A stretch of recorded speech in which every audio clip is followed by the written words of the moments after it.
Apple's newest Mac product line, positioned as a cross between a Mac Mini and a Mac Pro, the Mac Studio.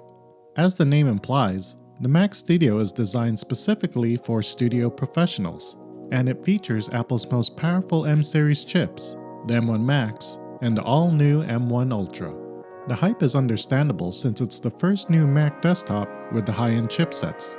Apple claims to be able to offer remarkable performance and extensive connectivity, and an array of new options in a space-saving design with this latest product.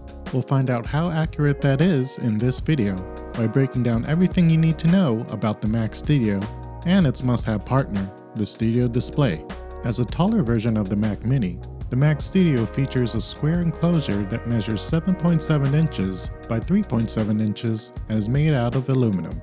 The size enables it to fit perfectly under most displays on the market, including the Studio Display that's being sold alongside it.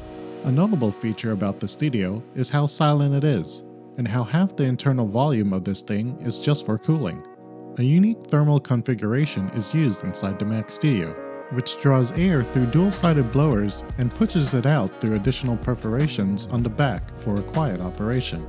As for the weight, the M1 Max version weighs about 5.9 pounds, while the M1 Ultra version weighs 7.9 pounds. The extra weight in the M1 Ultra version is due to a difference in thermal needs. The M1 Max version has an aluminum heatsink, while the M1 Ultra version has a larger copper thermal module. Apple made a great choice to equip the Mac Studio with enough ports to make it a viable creative powerhouse. There are a total of 12 ports on the front and back of the Mac Studio. There are 4 Thunderbolt ports on the back, alongside with a 10GB Ethernet port and 2 USB-A ports, an HDMI port, and a 3.5mm headphone jack with support for high-impedance headphones. At the front, the M1 Max Mac Studio has an additional 2 USB-C ports, an SDXC card slot, while the M1 Ultra has 2 Thunderbolt 4 ports and the same card slot. The Mac Studio supports up to 4 6K Pro Display XDRs along with 4K display over HDMI. Now let's talk about these infamous chips. The Mac Studio can be purchased with either the M1 Max or M1 Ultra chips. Priced starting at $1,999, the more affordable entry-level version of the Mac Studio is equipped with an Apple M1 Max chip that features a 10-core CPU and a 24-core GPU, upgradable up to 32 cores, a 16-core neural engine, a media engine, and 400GB of memory bandwidth, and up to 64 gigs of unified memory. If that power is not enough for you, then there's the more expensive $3,999 model, which is equipped with the all-new M1 Ultra chip. According to Apple, the Mac Studio with the M1 Ultra offers 3.8 times faster CPU performance compared to the most expensive 27-inch iMac. The M1 Ultra chip is essentially 2 M1 Max chips connected together on a single die and able to perform as one chip, which Apple calls Ultra Fusion architecture. It features a 20-core CPU and a 48-core GPU, upgradable to a 64-core, a 32-core neural engine, 800 GB of memory bandwidth, and up to 128 GB of unified memory, and a media engine that's twice as fast. This is the biggest, most powerful chip Apple has ever made. It lives at the top of their lineup and the only machine that they announced that will have this new M1 Ultra chip inside.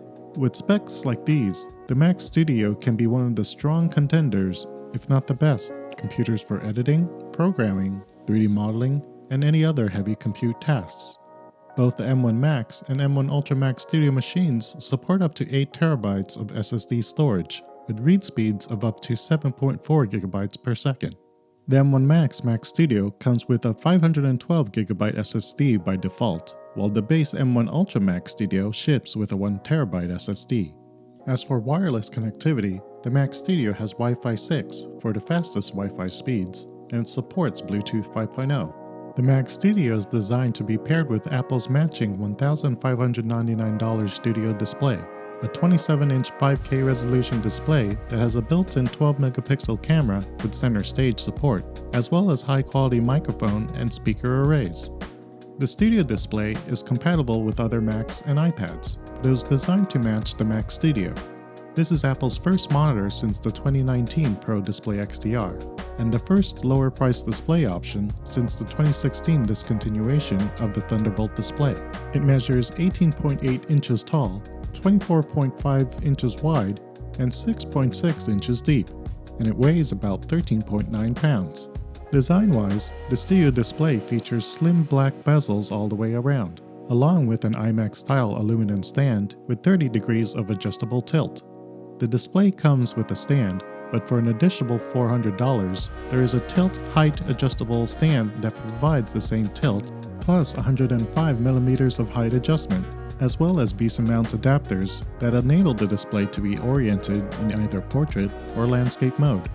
There is a lower brightness level of 600 nits as compared to the Pro XDR display, but still high when compared to others out on the market. It offers P3 wide color for more vivid, true-to-life colors, and true tone to adjust the white balance to the matching light. Compared to the Pro Display XDR, the Studio Display is unique because it has a built-in A13 Bionic chip to power the camera and audio systems. As mentioned earlier, it's equipped with a 12-megapixel f2.4 ultra-wide camera that has a 122-degree field of view. The ultra-wide camera facilitates center stage, a feature that's designed to keep you centered in the frame as you move around during video calls. As part of the A13 Bionic, you can enjoy spatial audio for cinematic sound, and it has a built-in Hey Siri feature, bringing Siri to desktop Macs that don't normally have it.